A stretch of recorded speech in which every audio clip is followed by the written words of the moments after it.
Buenas tardes. En el video de hoy vamos a hablar de un mecanismo físico, el tren de polea con correa, cómo funciona, qué partes lo conforman, etc. También habrán algunos espacios para ejercitar problemas empleando algunas ecuaciones que veremos más adelante.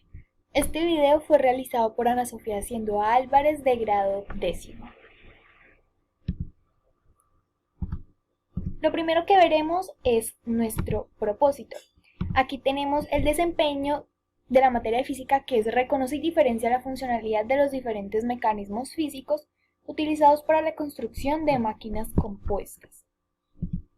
Aquí tenemos el propósito de nuestra presentación, que es reconocer la funcionalidad de un tren de polea con correa, así como sus distintas aplicaciones en motores térmicos. Por esta parte tenemos una pregunta a saber, el cual el enunciado dice: Julián es un ingeniero mecánico que tiene a su disposición un motor térmico, el cual se compone de un tren de poleas formado por 4 poleas en el que se saben todos los diámetros de las poleas y una velocidad, como se muestra en la imagen. Se nos pide la velocidad de la rueda conducida. ¿Con qué otra rueda formaría un sistema de transmisión? Aquí tenemos las opciones de respuesta y ahora yo lo invito a que pause la presentación y se dé el tiempo que considere necesario para dar respuesta a ella. Después de responder a la pregunta, entraremos a revisar los aportes que, a través de la historia, han permitido comprender este mecanismo. Los fundamentos epistemológicos. Y es que acerca del origen de la polea no se encuentra mucha información, sin embargo, he decidido presentar los distintos tipos de poleas que existen actualmente. Primero tenemos las poleas simples, que son palancas de primer grado en las que la fuerza y la resistencia se aplican a la misma distancia del eje que coincide con el radio de la polea, como por ejemplo la carretilla, el rompenueces o un destapador de botellas. Luego están las poleas móviles, que son poleas de gancho conectadas a una cuerda que tiene uno de sus extremos anclado a un punto fijo y el otro extremo está conectado a un mecanismo de atracción, como lo pueden observar en la imagen. Están las poleas polipastos, que son una combinación entre las poleas fijas y las poleas móviles. Su función principal es desplazar objetos que son demasiado pesados como para ser manipulados por una persona. También están las poleas fijas, en donde las tensiones, es decir, las fuerzas a ambos lados de la cuerda, son iguales, por lo tanto no reduce la fuerza necesaria para levantar un cuerpo.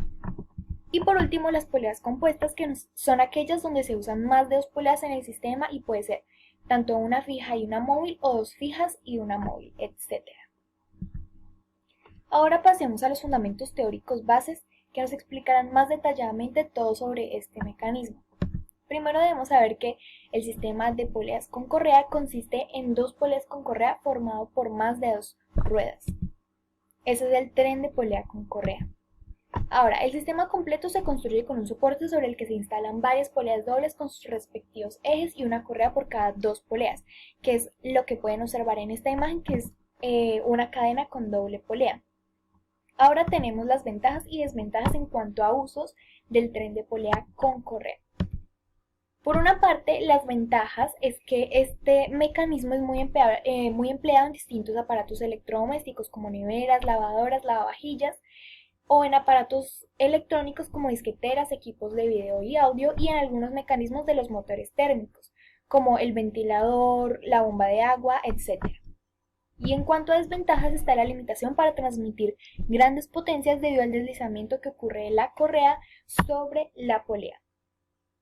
También algo muy importante de esto son las partes. Hay una conductora y otra conducida. En esta imagen se puede observar de una forma más completa qué partes la conforman. Están los tipos de sistemas, está el sistema directo, el sistema de correa invertida y el sistema de ejes cruzados. Algo que se debe tener muy presente para más adelante son las ecuaciones.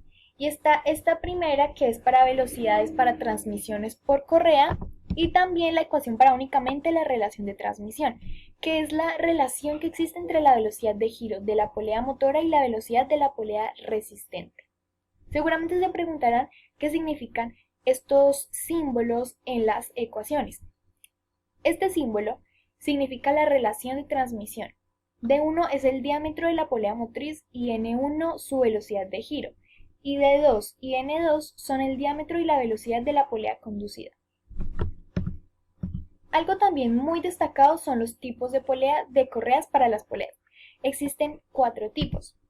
Están las correas trapezoidales, que son las más utilizadas debido a que se adaptan firmemente al canal de la polea, y evitando que haya un posible deslizamiento entre lo que es la polea y la correa. Las correas redondas, estas se utilizan cuando estas se tienen que adaptar a curvas cerradas, cuando se necesitan fuerzas pequeñas. También hay correas planas de menor utilización y se emplean para transmitir el esfuerzo de giro y el movimiento de los motores a las máquinas. Y por último, las correas dentadas. Y estas, además de que son trapezoidales, se utilizan cuando es necesario asegurar el agarre. Este tipo es el más empleado en las transmisiones de los motores de los automóviles. Un dato importante, y para finalizar con esta sección, es que el movimiento que se transmite a la rueda conducida tiene igual sentido que el movimiento de la rueda conductora, es decir, que el módulo depende de los diámetros de las poleas. También otro dato importante es que si nos interesa que el sentido de giro transmitido se invierta, debemos cruzar la polea, como lo indica la imagen. Ahora veremos un problema en el cual aplicaremos algunas ecuaciones y conceptos ya vistos. El problema de aplicación y el enunciado dice: se tiene un tren de polea compuesto por 6 poleas donde se tienen los diámetros de todas las ruedas y la velocidad de la primera polea. Esta es la imagen del problema y he decidido enumerar las poleas con diferentes colores porque cada polea tiene su relación de transmisión, como por ejemplo la rueda 1 con la rueda 2. Estos son los datos que tenemos y se tiene que calcular la velocidad de la última polea, es decir, N6. Como podemos observar, los diámetros están en centímetros y hay que pasarlos a milímetros. Entonces, los diámetros al convertirlos serían 50 milímetros y 300 milímetros. Ahora, después de ver las relaciones de transmisión de las ruedas, podemos concluir que N1 por D1 es igual a N2 por D2, es decir, que la velocidad de la rueda 1 por su diámetro es igual a la velocidad de la rueda 2 por su diámetro. Lo mismo sucede con las ruedas 3 y 4 y las ruedas 5 y 6. Observemos en la imagen que la rueda 3 y la rueda 2 comparten eje, lo que quiere decir que van a girar a la misma velocidad, y si esto es así, entonces N2 es igual a N3, y lo mismo ocurre con la rueda 4 y 5. Recordemos que tenemos los diámetros de todas las ruedas, por lo tanto sabemos D1, D2, D3, D4, D5 y D6. También nos dan la velocidad de la rueda número 1, N1. Y de esta forma, si sabemos N1, D1 y D2, podemos averiguar N2. Cuando sepamos N2, vamos a poder saber N3, ya que, como lo pueden observar ahí, N2 es igual a N3. Ahora, en esta fórmula tendríamos N3, D3 y D4, por lo cual podremos averiguar N4. Y como en el caso anterior, si tenemos N4, ya estaríamos averiguando N5. Y ahora, si aquí tenemos N5, D5 y D6, podremos despejar N6. Es hora de despejar las ecuaciones por los valores que ya tenemos. Coloquemos la primera ecuación. Y al despejar N1 equivale a 150 por D1, que es 50, y eso equivale a N2, que no se ha hallado, igual a D2, que es 300. Despejamos N2 y 150 por 50 pasa al lado derecho a dividir junto con 300, y al resolverlo nos da 25 revoluciones por minuto, ya que estamos encontrando la velocidad. Y como se había dicho, si tenemos N2, automáticamente sabemos N3, que es 25 revoluciones por minuto.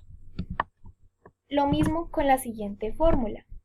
Se despejan los valores junto con N2, que ya lo resolvimos en la anterior, y N4, que es igual a N5. Por lo tanto, equivaldría a 4,16 revoluciones por minuto. El mismo procedimiento con la siguiente.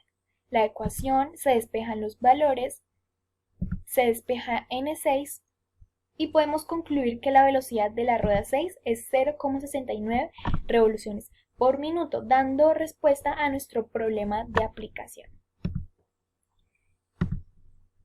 Para dar casi por finalizada nuestra presentación, después de haber ejercitado y de tener conceptos bases claves para todo esto, ya podremos dar respuesta a la pregunta a saber del inicio.